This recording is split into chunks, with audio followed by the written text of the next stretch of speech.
Hello guys! Welcome back to my channel. Ayan, dito na naman tayo sa aking studio na tapat ng closet lang.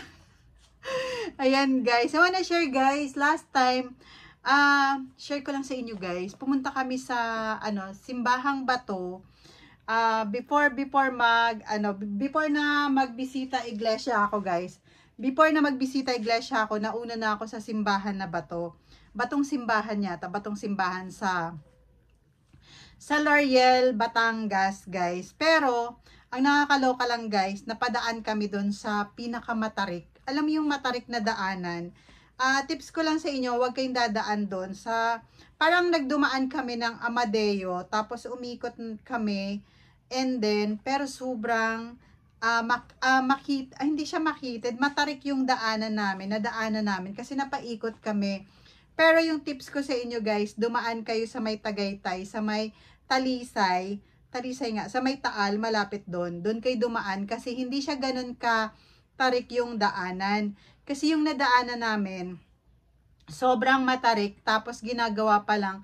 Basta sobrang matarik yung daanan, tapos yung iba makitid. So, kailangan very careful kayo doon kapag dumaan. Tapos, maganda naman yung napuntahan namin na Simbahang Bato, Batong Simbahan. Di ko alam kung Batong Simbahan or Simbahang Bato. So, bahala na kayo guys. Tapos, share ko lang sa inyo guys kung bakit ba naging, ganap na simbahan. Tinignan ko pa yun kung bakit. Kasi, sinulat ko pa nga kung ano ba yung doon. Yung pala yun guys, yung simbahan na yun, masukal siya. Masukal siya yung yung bato na yun kasi parang masukal siya, tapos parang masukal yun at mataas na mga kahoy, parang napapaligiran siya ng mga tapos yung punong mga kahoy doon, sinulat ko yung kuweba na yun, yung matataas na kahoy na yun, parang ang gulo no. Kuweba parang pagtawagin pala nila yung kuweba na yun, parang simbahan. Tapos na parang inaanuhan ng mga ibon yon. Parang pinagtitirahan ng mga ibon yun, na parang maiilap na mga ibon, ganon. Tapos na mailap na mga hayop, parang katulad ng kwago, mga ahas, paniki sa kuweba. Tapos yung mga iba pa, parang sinisilungan ng mga ng mga hayop na iba no pag tag-ulan. Kasi dati parang hindi pala simbahan yun. Parang napag-anuhan lang nila, tapos parang ginawa nilang simba-simbahan. Tapos parang kasi 'di ba mataas nga na kahoy, matataas na mga parang kuweba yun. Tapos parang pag tag-ulan, sinisilungan yun ng mga kabayo, baka, kambing, mga kalabaw. So parang ganon. Tapos iba-iba kung pag tag-ulan, parang ganun yung inaano nila doon kapag tag-ulan. Tapos parang kasi yun parang 1972 to 73, tapos naganap ng simbahan na parang 1974 kasi nung unang 1974, unang-unang misa doon ng Thanksgiving nila, parang may misa doon, tapos may mass, tapos noon December 24, 1974 ay idinaos nila yung blessing mass, tapos parang Thanksgiving na bilang pagkakilala ng ay isang simbahan na, isang ganap na simbahan na. Ganun pala yung kwento nun. Pero magulong kwento ko guys. Ulitin ko, magulo ba yung kwento ko? Tapos parang nagmisa kasi doon yung isang pare, tapos parang si father, parang minisahan na yon. Tapos si father Benedito, ba Beneventor ba yun? Benito yata, parang ganun, sorry, magulo talaga. Walang perfect talaga yung vlog ko. Kaya naging ganap na simbahan pala yun, Batong Simbahan. So, ayun, sulat ko na lang yung mga doon guys, ilalagay ko sa link para at least makita nyo kung magulo yung kwento ko doon sa simbahan. Pero maganda naman siya. Yun nga lang kasi gusto ko talaga siyang puntahan. So, napuntahan ko. Pero, ingat lang kayo doon kasi yung guys, sa lubong yung daanan. So, pag papunta kayo doon, kailangan dahan-dahan lang yung drive nyo kasi nga, makitid yung daanan nila. Tapos, pag nagkasalubong kayo, aatras kayo. So, mahirap yung daanan. Hindi naman, kasi medyo may sapa na dadaanan kayo. Tapos, makitid yung daan. Pero maganda guys kapag pumunta kayo doon. parang nakaka-relax kasi medyo nature, kasi medyo ano siya, malamig, hindi siya ganong kainit. Basta wag lang kayo mapapadaan doon sa nadaanan namin kasi yung nadaanan namin doon medyo makitid. So nung pauwi na guys, dumaan kami sa parang Talisay, papuntang Tagaytay, Taal to Tagaytay na kami dumaan. Hindi na kami doon dumaan sa dinaanan namin kasi medyo nagkamali kami ng daan. Kaya, ayun, medyo, ano lang, very careful kapag pumupunta kayo doon sa Simbahang Bato. Kasi nga, medyo may madadaanan kayo kapag nagkamali kayo. Doon kayo sa mabangin dumaan. Baka mamaya malaglag kayo sa bangin. Wala talagang perfect. Yun guys, so kung naguluhan kayo dun sa kwento ko, puntahan yung Batong Simbahan. Okay naman kasi medyo nakaka-relax din. Nakaka-ano din yung ano, maganda siya, maganda. Hindi naman sinabing ano kasi simbahan nga, 'di ba? So, yun, try nyo dun guys pumunta kasi maganda naman din. Makakapag-relax kayo, ano ba tawag doon?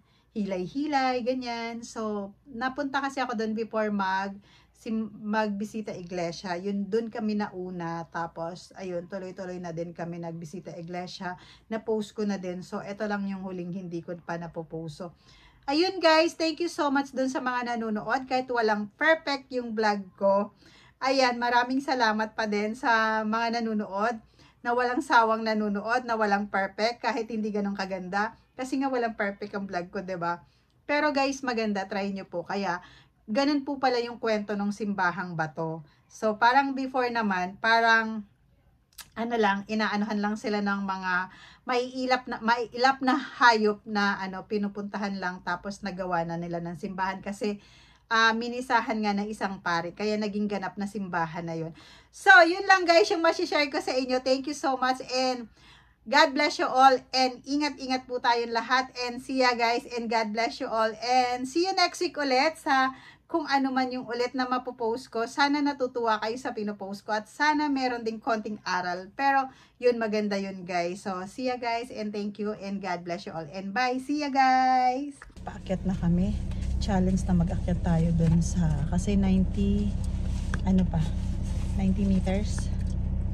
Ganun. So, akyat kami. Lakad kami kaso lang sobrang mainit. Ang initas. Dito na kami sa may Batong Simbahan. Naglalakad kasi yung mga kapit. Madami. So, ayun. Lakad muna tayo. Guys, nakarating kami sa simbahan. Batong Simbahan. Sa Laurel, Batangas. Ang layo pala. Pero nandito na. Kakain muna kami kasi ang haba ng haba ng drive. Pero eto, kain muna kami bago umakyat kasi 90 meters pa daw.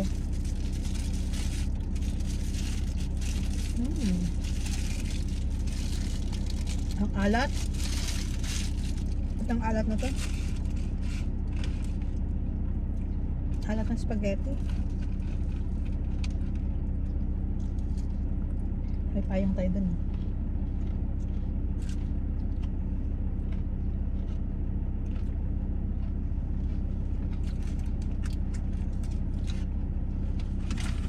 First time ko ngayon pumunta dito sa Batong Simbahan. Walang plan na pumunta. Pero ang malayo pala siya. Ang haba kasi ng inikot ko.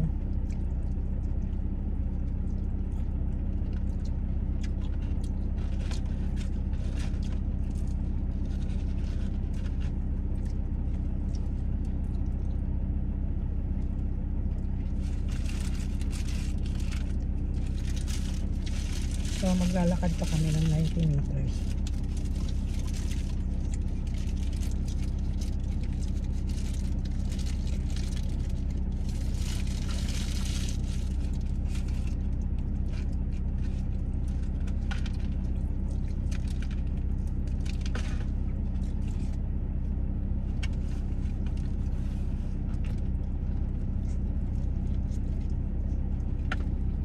Akala ko naligaw na kami. Kasi ang tagal bago kami nakarating dito.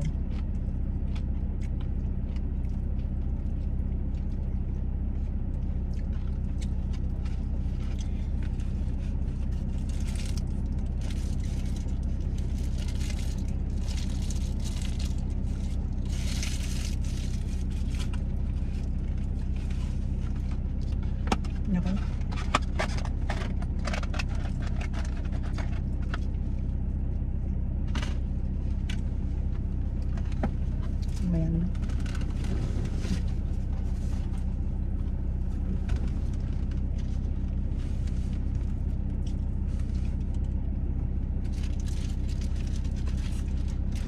So nakarating din kami. Drinks muna tayo. Ito na ihi ako eh. Pero sa simbahan siguro meron.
Dito sa Mama Mary, bibigay natin kasi pumunta tayo mag-give ng blessing.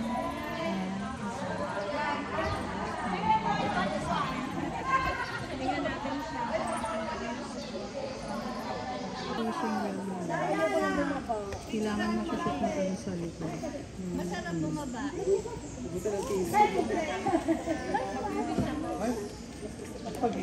Uwi na ako.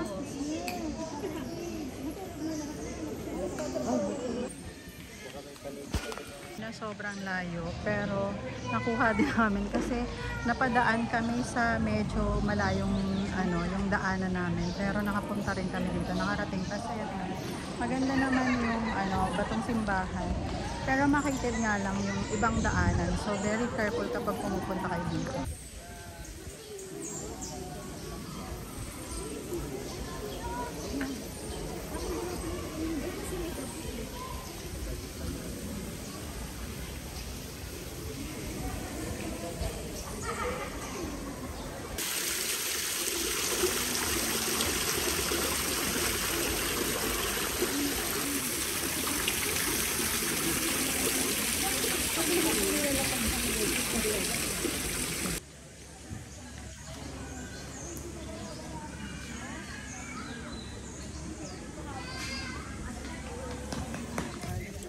Ayan. Bibili kami sinanay na. Ate, ano to? Na kami ng mangga kay nanay. Dito. Hello guys! Ayan. Haggard na yung face. After namin guys, sa simbahan ng Bato, dumaan naman kami sa Tagaytay kasi malapit na lang. So kakain kami. So tingnan nyo, yung tsura ko, super haggard na. So dito na naman tayo sa restaurant. Relax muna tayo. So let's go, kakain muna kami. Pagkatapos nun guys, uwian na. So maganda naman yung simbahan na Bato. Pero ang nadaanan lang kasi namin, as in matarik talaga yung nadaanan namin. Sa kabila kasi kami napadaan hindi sa Tanawan, Batangas. Advice ko lang doon sa inyo, kapag gusto nyo nang pumunta doon, huwag kayo dun sa isang daanan kasi masyado siyang matarik talaga, sobra. Napadaan kasi kami sa Amateo ang daan, tapos Laurel ang nadaanan na. Basta matarik siya. So pag uwi namin, dumaan kami guys sa may papuntang Tagaytay. Doon kami dumaan kasi mas maganda yung daanan. Doon sa nadaanan ko, sobrang matarik. Tapos ang hirap niya kasi parang pababa talaga siya ng sobra. So yun lang guys yung ma-advise ko sa inyo kapag pumunta kayo sa simbahan na bato. Dito na lang kayo dumaan sa Tagaytay kasi mas maganda yung daanan ng Tagaytay kasi hindi siya ganun katarik. Doon sa kabila super tarik, tapos as in pababa talaga siya guys kapag doon kayo dumaan. So yun lang yung ma-share ko sa inyo guys. And ayan, pababa na kami. Nag-registered lang muna kami doon kasi waiting kasi ang daming tao kasi Sunday ngayon. So eto, relax muna tayo sa Tagaytay guys. So after Batangas, nag-Tagaytay naman kami. So yun lang guys yung ma-share ko sa inyo. And God bless you all. Thank you so much for watching. And don't forget to click the notification bell para updated kayo sa vlog ko na walang perfect. Naglalakad na kami dito sa restaurant. Dati wala pa to. Ito lang yung parking nila. Nung pumunta kami dito, matagal na din siguro. Tapos ngayon nagawa na to sa ayan. Yan. Sobrang mainit nga lang. Lakad muna tayo. Ang init ha. Yan. Mainit lang, lakad-lakad muna tayo.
Sabi ni ate medyo matamis na kahit laki ng knife ko, no? Kutsino, laki-laki.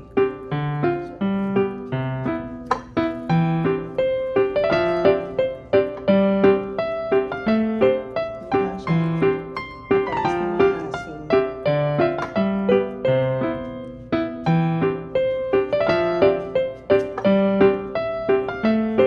Tagay mo suman sa kumangga. Ano nangyayari sa dami natin?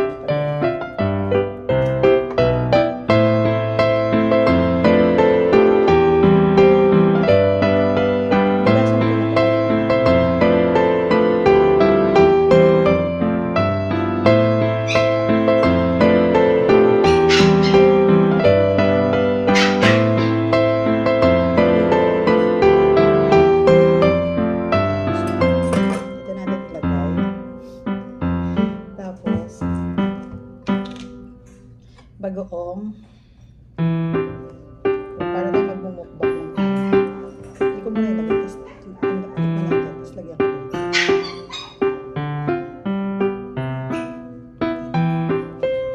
Sarap, no?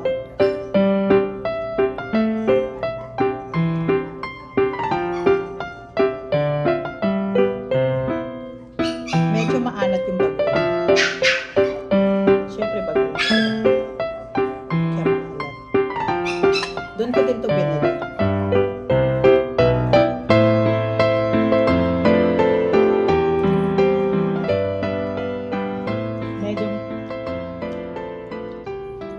Medyo maasim siya.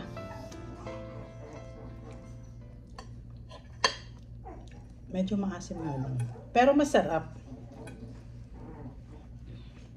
Masarap yung bagoong.